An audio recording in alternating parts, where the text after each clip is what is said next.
And it is my very great pleasure to welcome you all here today. I'm absolutely thrilled at the turnout. We actually overbooked and then had a waiting list. So you can tell how much interest there is in this topic here in Steuben County and neighboring counties.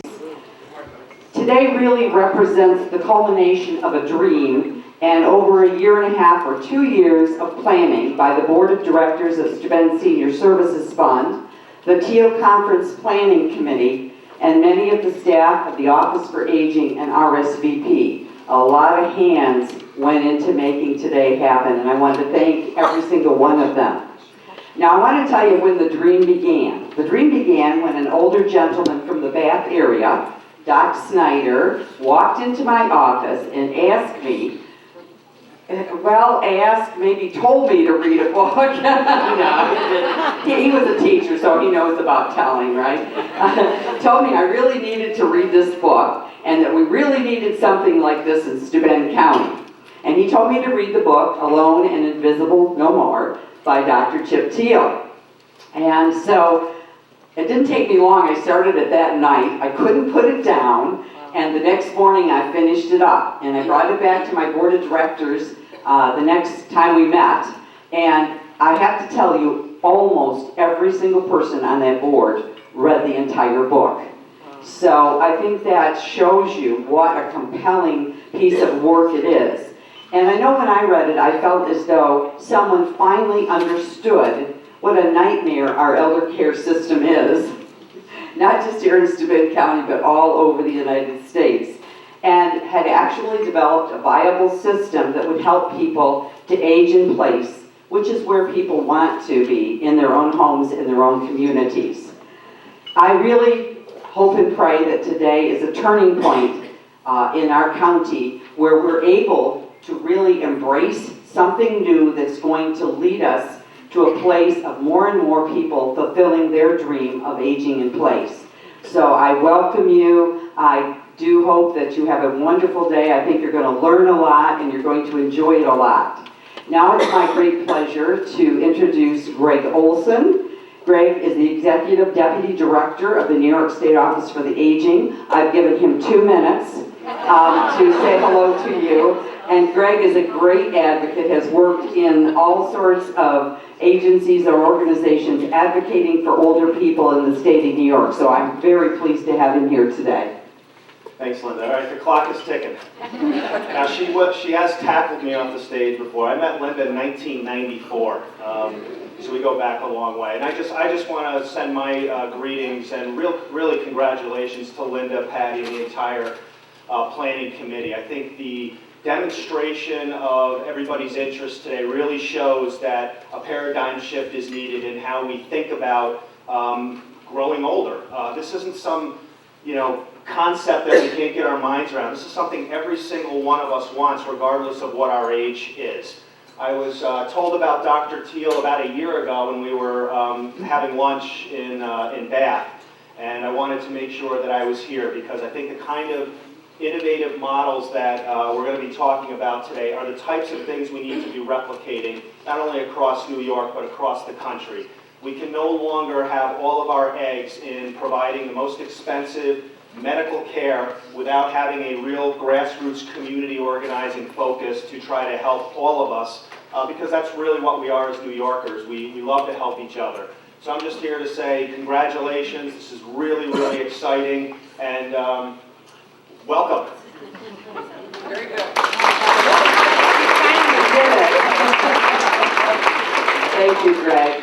I also wanted to introduce Patty Barodi. Patty is the relatively new Office for the Aging Director for Steuben County, and we're partners in crime. We work together almost every day of the week, planning services for older people, and Patty is here as well with 2 minutes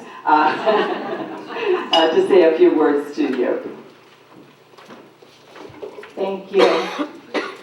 Whoever designs these podiums, don't think of the little people. That's all I can say. I was looking at Linda's head peeking over the top, and I thought, how's that going to work? I too would like to extend a warm welcome to Dr. Teal for making the big trip to Steuben County, and to thank all of you for making the trip. We have a big county, so I know that no matter where you came from, it probably was a distance. I'd like to thank Linda Teeter for her vision to bring this event to fruition. She got me up with the chickens this morning, and I've almost found it in my heart to forgive her for that. I'd like to thank the board of Steuben Senior Services Fund, because the Office for the Aging just does not have the capacity to put on an event that is so ambitious. So we're really grateful for the relationship that we have with Steuben Senior Services Fund, and it does take a village, it really does. There's much talk about wanting to remain in your own home, but we know with 30 years of experience through the Office for the Aging, we're not there yet. The existing structure does not always allow for aging in place. So it really requires the experience that we have and a new model of care that will help us shift the paradigm. We know we need flexibility in care planning that honors a person's wishes. We need to find a way to help stressed out caregivers. We need to find answers for the workforce shortage. And I think this model of care will help us take a look at each of those issues. We're all ears today. I'd like to thank Greg Olson for coming today, for making the big trip from Albany. And I'd also like to thank the staff of the Office for the Aging and RSVP. Many hands make light work, and there's a lot of details to putting on a conference of this size. And lastly, I'd like to acknowledge Steuben County Legislator Carol Ferratella. Carol, do you want to stand up and just be recognized?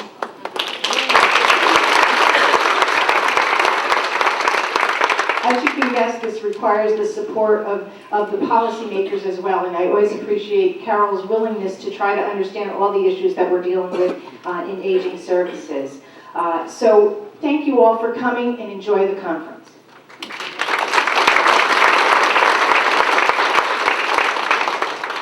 Before we introduce Dr. Teal, I did want to point out our sponsors for today. They're on this banner right here, and you've seen the banners around in the hallway and so forth. We could not possibly have put on this event without their support. And Dwayne Girdner is here from iCircle over by the door. Hi, Dwayne. And Bill Armbruster is also here from AARP. And we have a group. I haven't seen Tom Santibianco yet, but we have a group from Bethany. Are you? There's some folks. There they are at the table there. Okay. So thanks to the sponsors. Thanks for those who are here today as well. So now to the main attraction. I know you've heard that one before, right? Sorry about that. I couldn't help it. Dr. Alan Chip Teal is a family medical practitioner with Full Circle Family Medicine in Maine. He is a graduate of the University of Vermont Medical School and has served his community for 30 years. And I believe I heard you say you started out in obstetrics and you ended up in geriatrics. So he's made the full trip over to the important side of the fence, right? He has really been dedicated his entire life to caring for our older generation, and he continues to pursue this. Many of you have read his book. Many of you bought it today. We do have it for sale in the hall at a discounted price, and I hear he's signing them too. So if you would like an autograph, I'm sure he would be happy to do that. He has a wonderful philosophy of caring for his patients in a holistic way and integrating everything with what's in their community. And that's what we're all about at the Office for Aging and Steuben Senior Services Fund. So it's my very great pleasure to introduce to you, if you haven't met him already, Dr. Alan Chip Teal. Let's give him a big welcome.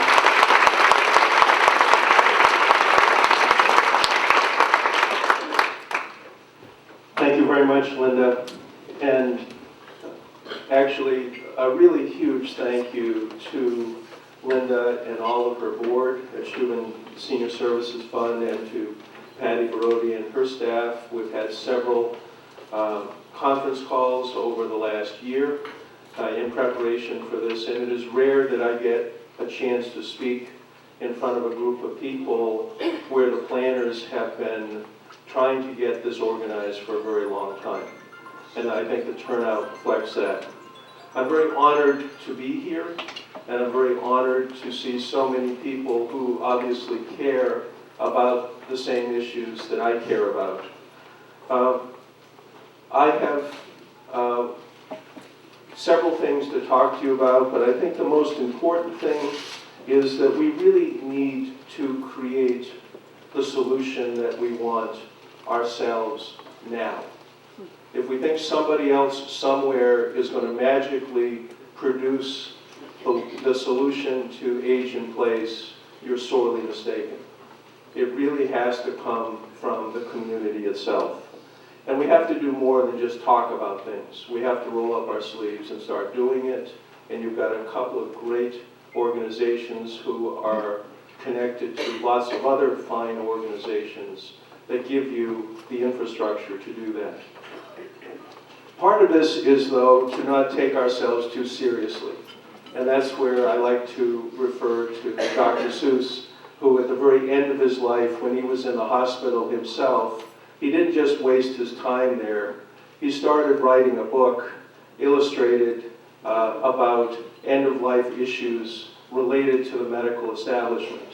And I think it is one of the most powerful social critiques of our healthcare system that I've ever seen. So get it out of the library and take a look at all of his illustrations.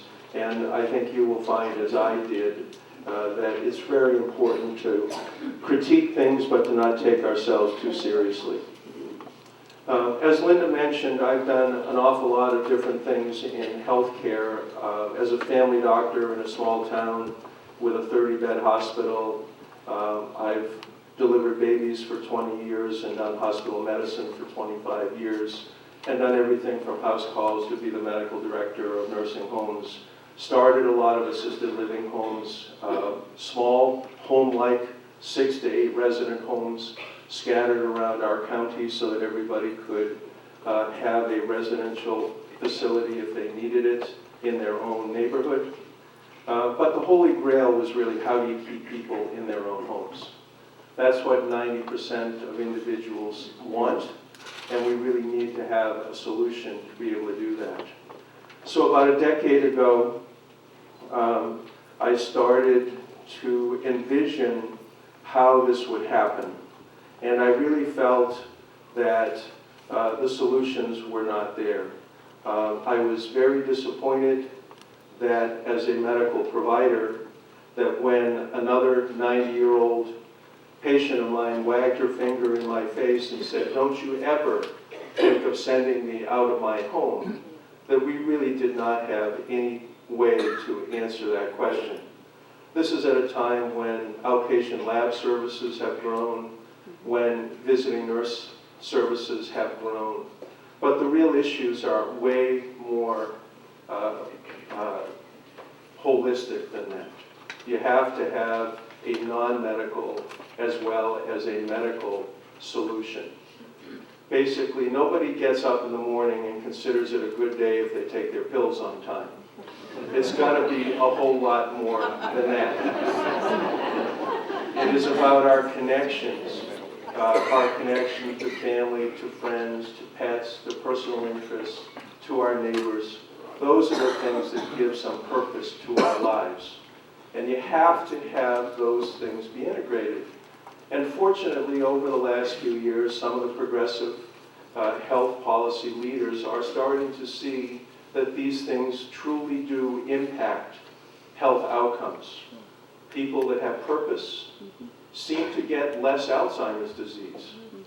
People that have purpose seem to have less effect from their Alzheimer's disease than people that don't. People that have purpose and volunteer have fewer rates of heart attack, stroke, depression. They manage their chronic illnesses better. So there's lots of data that says this is good and this makes the healthcare system cheaper. So it is really important that we embrace such an approach. When I started doing this, it was arm-twisting a number of patients of mine and other people that I knew in the community to come together to try to create a solution. I was finding lots of the folks that I was discharging from the hospital or from the skilled rehab facility were going home into a very challenging situation, and the only option we really had was residential care for them. And at that point, I got together what would now be called the focus group. I got together 50 people who were between the ages of 80 and 105, and we met monthly for about a year. And the goal was to try to extract from them what an ideal support solution for them would look like. And at the end of that year, when we had put together probably version 1.0 of what you will see today, one of the 95-year-old members of that pilot group said, "Gee, Dr. Teal, this is a great program. If I ever need anything, I'll let you know."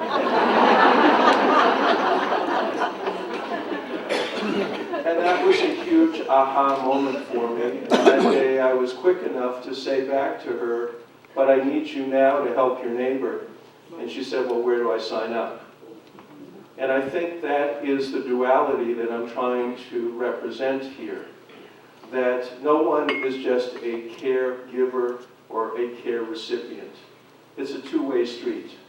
And everybody has an ability to do something for others while they are also receiving care.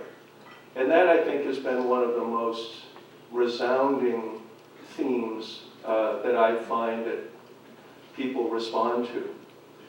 When I speak to different church groups in different communities, most of the folks that come up afterwards to sign up are over 80, and they are there to try to help their neighbor. They're not saying they need anything themselves, but they're saying, what can I do to help somebody else? So within that is some of the paradox that we need to talk about later, and will be part of part 2 and part of some of the breakout sessions. And that is about elder denial and how do we all get past our pride or reluctance to seek help or to be able to comfortably receive help. But I really think a big part of that solution is that if I ask you to do something for somebody else, maybe you will be much more willing to, in return, accept help from someone when you need it. So it's really that two-way street that is important.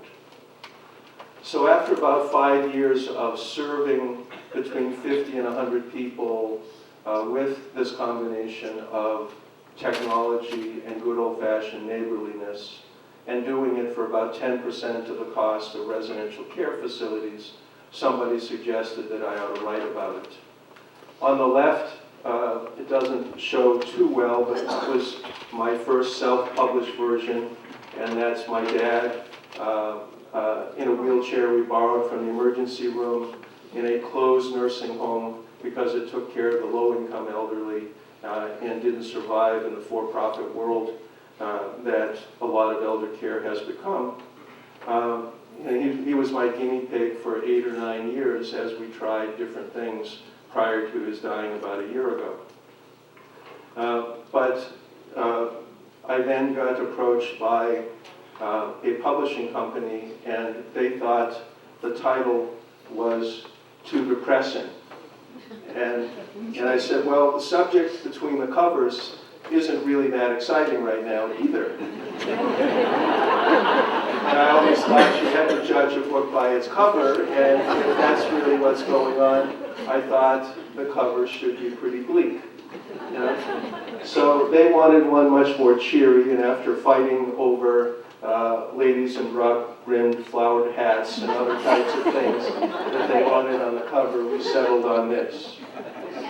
But once that came out, there was a whole lot of discussion around the country where many individuals have reached out and said, this is what our community needs, this is what I want for myself or my neighbors.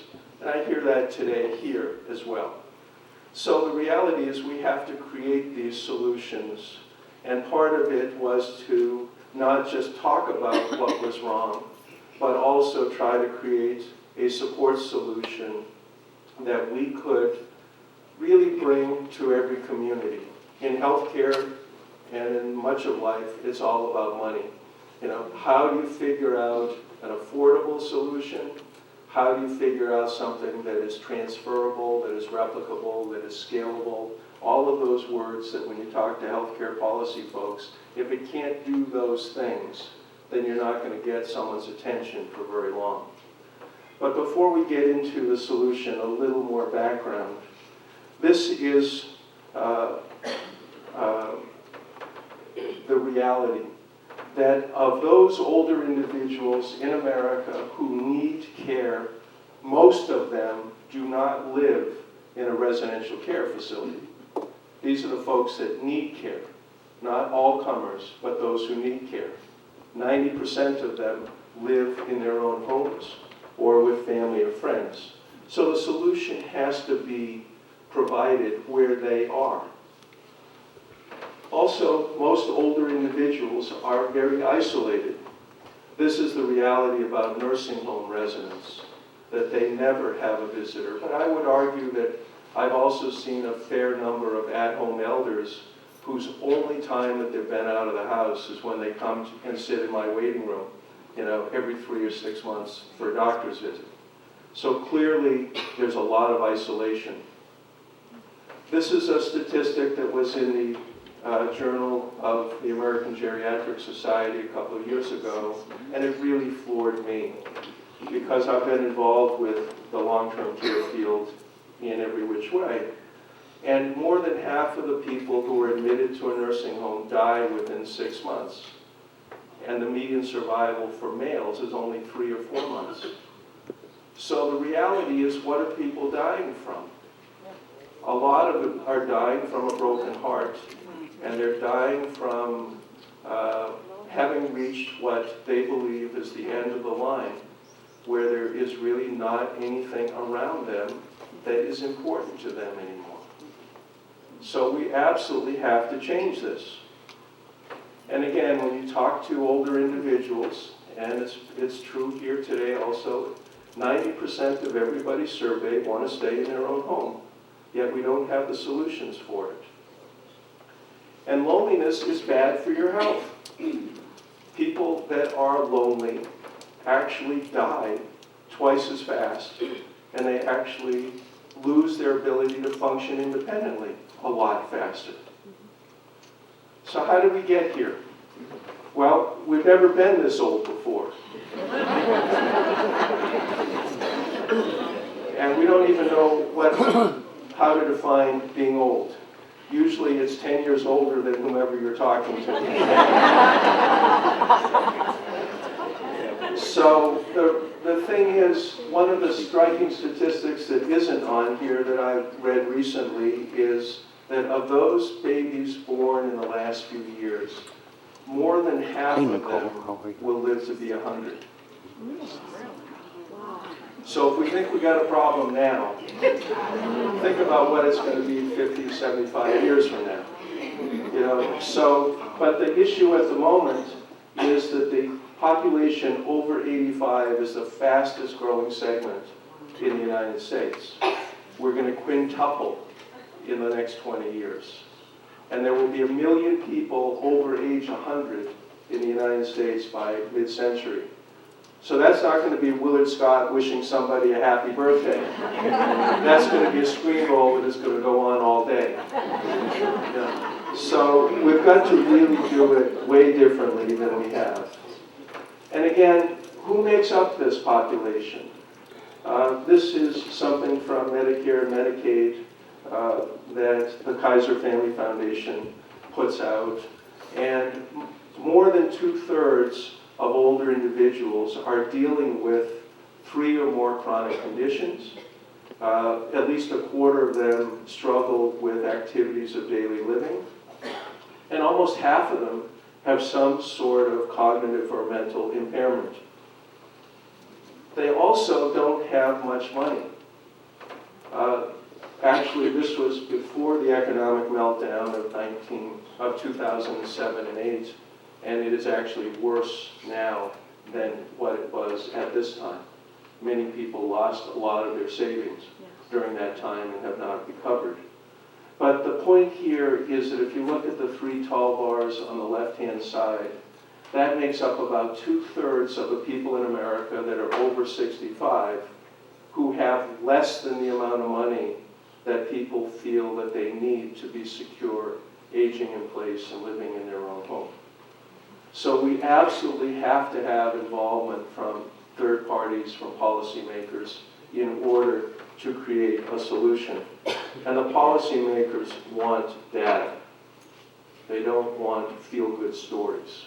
So we've got to do something way differently to get their attention. On a personal level, those of you who have had the sticker shock of going to look at residential care facilities, and these numbers are probably now 4 or 5 years old. Nursing home care is probably up to about 12 or 13,000 a month now. And assisted living in many states is up around 7 or 8,000 a month. What I tried to do, because people said an at-home solution could not be considered to be fair unless you took in all of the costs of living at home. So I tried to put in the costs of rent or mortgage or food and utilities, and also tried to duplicate some of the at-home support services. Most people in America who are in a nursing home get 2 hours a day of one-on-one personal care and 20 minutes a day of nursing time. So if you were to give them that at home, what would that cost? And so adding that in and actually paying them more than what the facilities do, I still couldn't come up with anywhere near a third or a quarter of what the alternatives are. So living at home, even with support services, is way cheaper than the other options. What does this mean for a community? Now, Steuben County has about 100,000 people, so you can take these numbers that were based on a 50,000 population and double them. So that means that business as usual in this county will require that you build 1,200 more nursing home and assisted living beds in the next 20 years, if we keep doing it the way we're doing it. That'll cost $200 million to build and $100 million a year to operate. That also translates to $5,000 to $10,000 per year of new taxes or philanthropy for every household in Steuben County to do that. So clearly that solution doesn't make sense. We have to come up with a better solution, since this would bankrupt everything else for something that nobody really wants. And again, we're all going to be around for quite a while. You know, when I talked to my 86-year-old aunt a couple of days ago, you know, she was talking about how it was really important that she build a new life for herself after her husband's death. And, you know, it struck me that she's going to be around for almost another 10 years. So the solution there absolutely doesn't go away tomorrow. People saying, I hope I die in my sleep before I run out of money, isn't really a good strategy.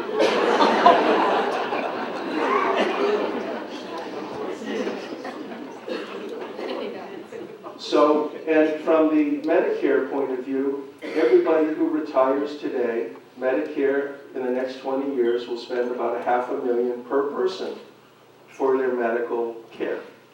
And out of that, we will spend another $250,000 on out-of-pocket stuff for our health that isn't covered. And most people are living primarily on Social Security. So how do you get this to work? Nationally, the cost of these services for Medicare and Medicaid are our biggest expense, and this is even before you talk about the out-of-pocket stuff. As I said, if we're going to get an elder support solution that third parties will pay for, then you have to play by their rules. And so what is going on in healthcare? Well, this is my domino effect of the cost of the medical establishment as we know it. Right now, every emergency room visit in America for people over 65 averages out to be $2,200 per visit. If we could save one of those visits, that would pay for at-home services for a year for a person. People, once they get to the emergency room, the ER doc that doesn't know them very well and does some tests says, gee, you look old. You look kind of fragile. I think I better admit you to the hospital. I'm not sure exactly what's going on, but it can't be good. You know? And about half the time, if you're over 65, you get admitted to the emergency room. Now, when you get into the hospital, you are there for longer than younger people. The average stay is about 5.5 days. And that costs, again, about $2,100 a day. If we could save one hospital day, we would have enough money to pay for service at home for a year. And then again, when you get into the hospital, you still look fragile. You still look old. I'm still not sure that you're safe to go home. So what do? We admit you to the skilled unit. And you go to the rehab facility, and the average stay there is a month. And every week, again, costs about $2,100 for that week. So if we could save one of those weeks, that would pay for services for a year. And then again, once you're in the skilled unit, more than a third of the admissions to nursing homes and assisted living facilities come out of the skilled rehab facilities. Because guess what? After you've been in the facility for a while, you haven't necessarily gained much strength. The palliative care movement in America, which is kind of the successor to the hospice programs, now has actually done some research, and they are calling it hospital-acquired disability. And the reality is that if you are in bed, you lose 5% of your muscle mass for every day that you are there. And so within a week, you have lost a third of your muscle mass. So what's going to happen when you try to go home? The reality is we have to do it differently. And everybody recognizes that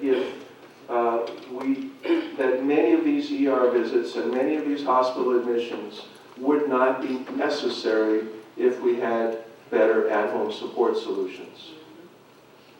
So what do? This is my construct that I would recommend to you is a good starting point. It's a work in progress. I don't have everything figured out, but I can tell you it's working for a lot of people and resonates with a lot of other people.